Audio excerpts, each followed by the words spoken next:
the Senate voted to approve a bill that passed the House yesterday and once signed by President Biden will hold off a looming railway strike. The potential for a strike has been building for months, but President Biden said the issue had been solved months ago. Here's President Biden from September 15th. Together, we reached an agreement. You reached an agreement that will keep our critical rail system working and avoid disruptions of our economy.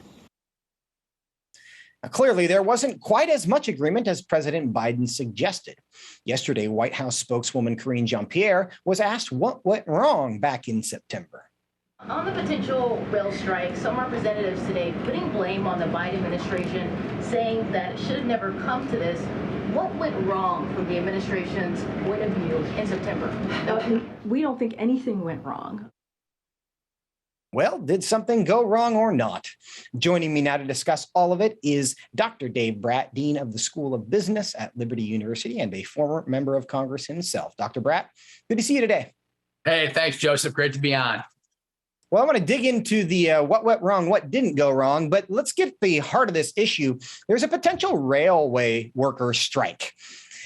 What's the impact of this? How much should people care? Will this affect anybody's life or not? Yeah, well, it's a story because we've chosen the swamp and the federal government to run our lives instead of free markets, right? In a free market system, this wouldn't happen, and you'd have a little bit better competition and a better price and better product quality and all that. And then you go through the federal government, and from the railroad guys' side, they had to lay off about a third of their workers over the last few years.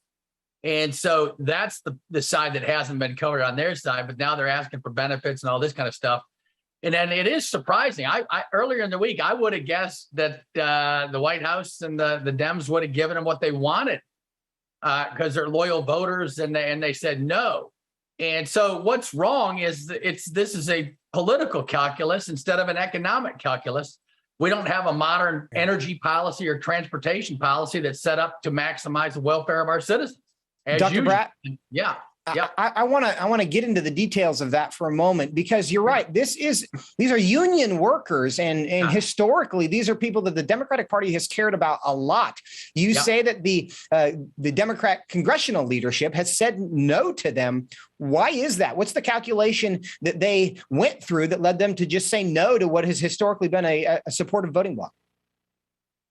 Well, right now, supply chains are so messed up, right? China's imploding, other supply chain issues abound. And then this is a $2 billion a day macroeconomic problem if they go on strike. And then the Democrats, it was, fun to see them lecturing us about economic issues. Hey, did you realize if the economy doesn't work, you're not going to get all this other stuff you need to live your lives, hospital supplies and stuff on time? Well, yeah, no, we do realize that. We got a good solution for that. And so, the answer was they could not have even a week shutdown of this critical infrastructure before Christmas, right? So I think that was the calculation. And the railroad guys probably timed it that way too. So it was just, smash mouth politics as usual in DC. That's the way everyone plays these days. There's not a whole lot of faith, hope, and charity and love, et cetera.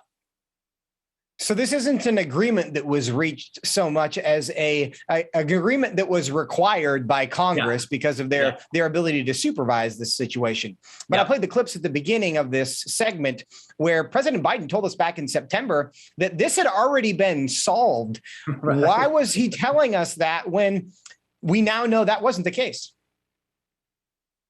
Oh, I don't know where to start. Anything they say from that White House podium, you just heard the chief spokesperson say there's no issue. I mean, the amount of untruths on COVID, on energy policy, the war with Ukraine, Russiagate, CIA intelligence corruption, FBI corruption, Justice Department corruption. I mean, so, the American people know all this, and I'm shocked at political decisions the American people have made lately in the face of all this. But it just appears to be a cultural war, right? People are just dug in on both sides, and they are dug in. And I think it's a lot of every issue you go over, it's kind of God versus no God. right down the line the way I view it. You can view any of these issues, right? The CCP and surveillance states and the lack of freedom of speech. We're losing on the religion front right now. Religious liberties took a hit this week. So, you know, I think it's just all political, and that's what's going on. One other issue I'd like to cover with you. Congress has until December 16th to reach an agreement on funding of the government. Yep. Do you think we will see a shutdown? It looks like it right now. There's a bunch of pieces still in motion. I'm a little bit surprised with the defense and all that. And McCarthy, I don't expect much from him, but he might be holding the little ground. My friend Thomas Massey in Kentucky had the best idea in terms of government shutdown, and the next year, right? The next year, it'll be next October. The Republicans, the mainstream media is going to message on government shutdown. The Republicans are dangerous and all this. You just passed a CR right now that funds 95% of the government ahead of time, right? For the next year. And so you put an end to this, this constant mainstream media diatribe. We're 31 trillion in debt. The United Kingdom just had a sovereign debt crisis. That's a debt crisis of their guilt, which is our treasury bond. If that thing goes under, everyone out there is going to be fishing under a bridge with Frodo, right? From Lord of the Rings. That's how serious the times we live in. And I just was scanning the headlines today, BlackRock. We have serious liquidity and money problems, financial problems coming in this country, not just abroad. And so I'm just kind of stunned at our macro situation. I hope the Republicans stand up to some of this. Last question for you. You were in Congress and you just mentioned a couple of the crises that we're dealing with. We talked about the railway strike potential. We talk about the need to fund the government, all these economic kind of problems looming in the future. But when Congress came back from the recess, they spent the first 2.5 weeks redefining marriage, basically doing something statutorily that the Supreme Court had already done. How do you explain the priorities represented there by the leadership in Congress? Well, on the left, the House and the Senate and the White House are held by the far left. And the explanation is simple. I mean, people don't want to believe this because they haven't read it. And the American populace is not educated on the basics, but it's Marxist thought straight through, right? Marx separated and intentionally separated the classes to start a class war. It was the capitalists versus the workers. The latest iteration of the Marxists come out of German schools and Gramsci and all this stuff. And so now they're just separating everybody based on traditional family or non-traditional family, race, gender, this, that, every alphabet letter in the soup. And that's the strategy to tear down the United States.